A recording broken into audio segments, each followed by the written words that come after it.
Pagliko ng motorsiklong yan, nasalpok ito ng puting SUV sa barangay Bongalon, Labrador, Pangasinan.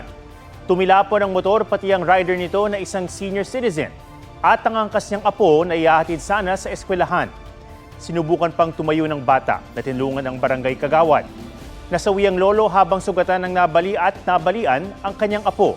Ayon sa kapitan ng barangay, posibleng hindi napansin ng driver ang motorsiklo at di agad nakapagpreno. Sumailalim na sa inquest proceeding ang SUV driver na di nagbigay ng pahayag. Naipadala na ng Senado sa Office of the President ang kopya ng substitute bill ng kontrobersyal na anti-teen pregnancy bill na nabiktima raw ng fake news. Tinanggal na ng principal author na si Senator Risa Ontiveros ang mga katagang guided by international standard sa substitute bill na naging sentro ng negatibong reaksyon mula kay Pangulong Bongbong Marcos at ilang grupo.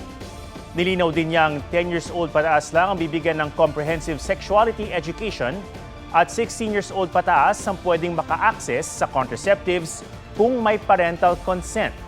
Git ni Ontiveros, walang binabanggit tungkol sa masturbation o sexual feelings ng mga bata sa original version ng panukala. Sabi naman ni dating Chief Justice Maria Lourdes Sereno na isa sa mga tutol sa panukala, pag-aaralan muna ng kanilang grupo ang substitute bill.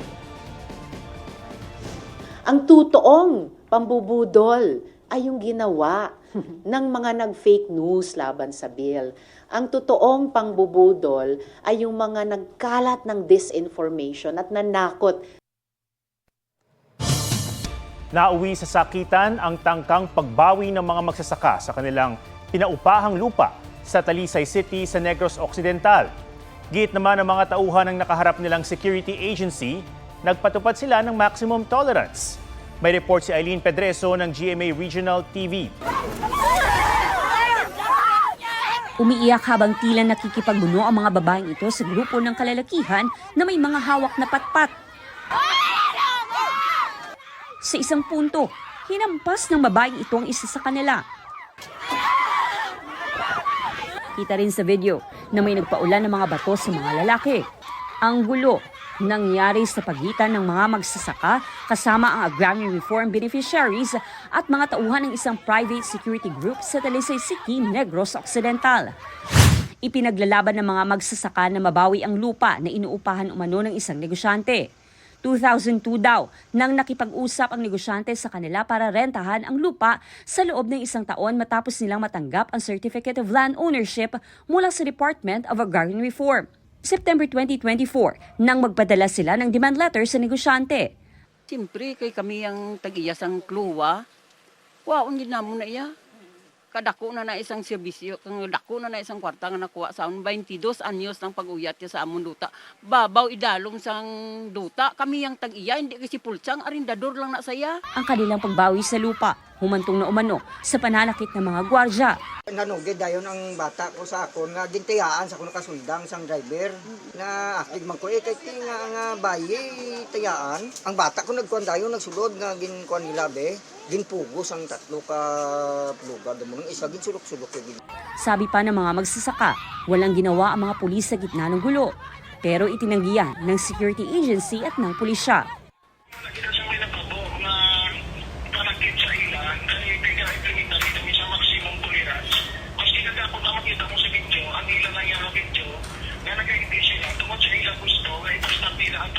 And when it comes to the issue, naging kadlawan lang sila sa mga pulis, kag wala ginbuligan, we are there, ma'am. And wala naton nakita on the act na allegedly ginsakit kag ginharas sila. Sinisika pa ng GMA Regional TV na kunan ng pahayag ang negosyante. Eileen Pedreso ng GMA Regional TV nagbabalita para sa GMA Integrated News. Patay matapos saksakin ng ice pick ang isang aso sa Iloilo City. Muling pinaharap sa barangay ang sospek na posibleng maharap sa reklamong paglabag sa Animal Welfare Act. May report si John Sala ng GMA Regional TV. Pamilya kung ituring ang mixed breed dog na si Oreo. Pero ang dating masiyahin at maliksing alaga, hindi na makakasama ng pamilya Ubaldo sa Iloilo City. Ayon sa fur parent nitong si Aling Vilma, lumabas ng bahay si Oreo nitong Lunes. Normal lang daw na lumalabas ito para umihi o dumumi pero bumabalik din agad. Pero laking gulat nila nang makita itong tumatakbong duguan. Namatay si Oreo kalaunan. Sa autopsy nakitang tinamaan ng saksak ang bituka nito at nagka-fracture ang ribcage. Ito malambing saya balahaw.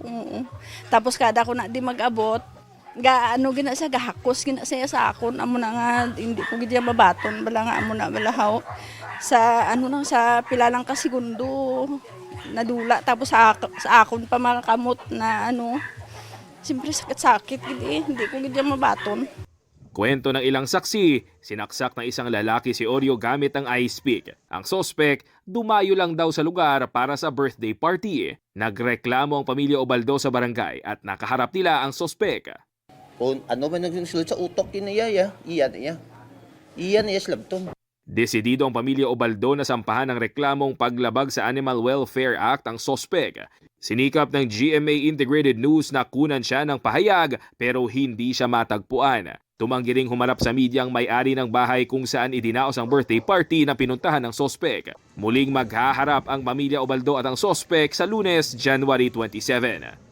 John Sala ng GMA Regional TV, nagbabalita para sa GMA Integrated News. Arestado ang isang mag-ina sa Cebu City matapos mahulihan ng hinihinalang shabu na nagkakahalaga ng 170 million pesos. Sa inspeksyon sa pantala na bistong may kargang 25 malalaking plastik ng umano'y shabu ang kotse ng mga sospek. Ang kotse ay sakay ng Roro galing Maynila na dumaan sa Masbate. Itinanggi ng mag-ina na sa kanila ang nakumpiskang kontrabando. Ayon sa Philippine Drug Enforcement Agency o PDEA, ito na ang pinakamalaking drug shipment na naharang nila sa Cebu City. Isa sa ilalim sa confirmatory test ang droga.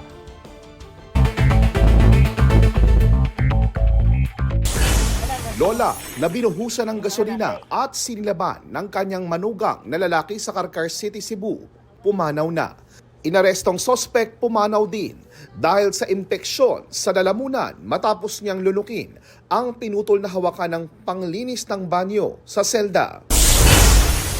17 seafarer na mahigit 1 taong binihag ng grupong Houthi sa isang barko sa Yemen, pinalaya na at nakauwi na sa Pilipinas.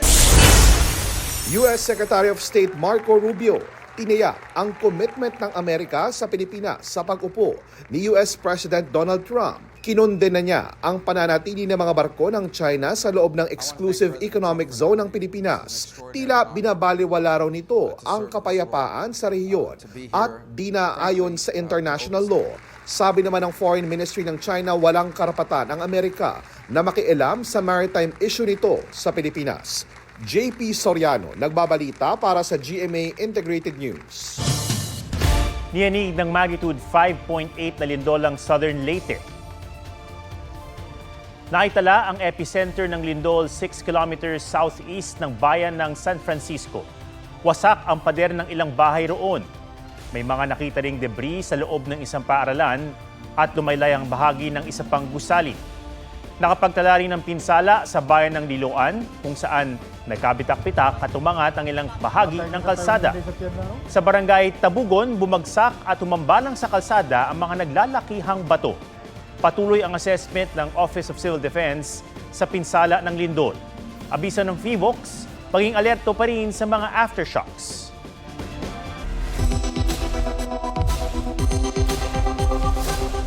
Narito ang tip talk tungkol sa mga dapat gawin habang lumilindol.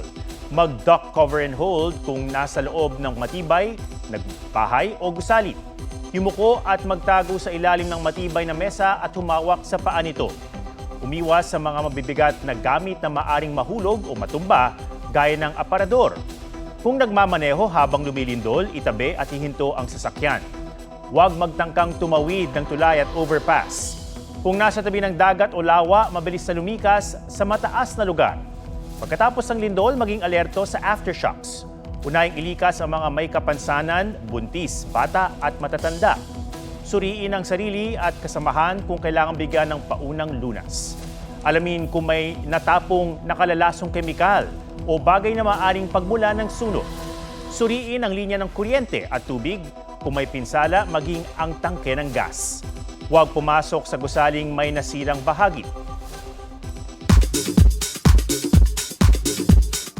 From pambansang Ginoo Iniibig pa rin kita. to sundalong Hapon. And now, off to another role si David Licauco. Para yan sa upcoming GMA Pictures movie na Samahan ng Mga Makasalanan, kung saan makakasama niya ang kanyang idolo na si Joel Torre. Seeing him as an actor ay napakagaling. In fact, kayo na meron na ako nakita na pwede kong matutunan, pwede kong i-apply sa the way I act also. New Jeans naghahanda ng counter lawsuit kontra Hybe at sub-label na Adore. November 2023 nang tapusin ng grupo ang exclusive contract nila sa Adore dahil umano sa mistreatment, miscommunication at manipulation. Giit noon ng agency, exclusive pa rin sa kanila ang New Jeans. Sa bagong statement ng girl group, nanindigan silang hindi na babalik sa label. Nagtanong din sila sa fans kung may maisa-suggest na temporary new group name para sa kanila. South Korean actor Kwon Sang-woo sumailalim sa liver surgery. Sa isang interview para sa bagong pelikula, ginulat niya ang lahat ng sabihing nakitaan siya ng tumor sa atay o liver hemangioma. Sinlaki raw ng palad ang tinanggal na bahagi ng kanyang atay. Benign naman daw ito. Nakilala si Sang-woo sa ilang K-drama gaya ng Stairway to Heaven na napanood sa Kapuso Network at nagkaroon din ng Philippine adaptation. Aubrey Carampel nagbabalita para sa GMA Integrated News. Huwag magpahuli sa mga balitang dapat niyong malaman.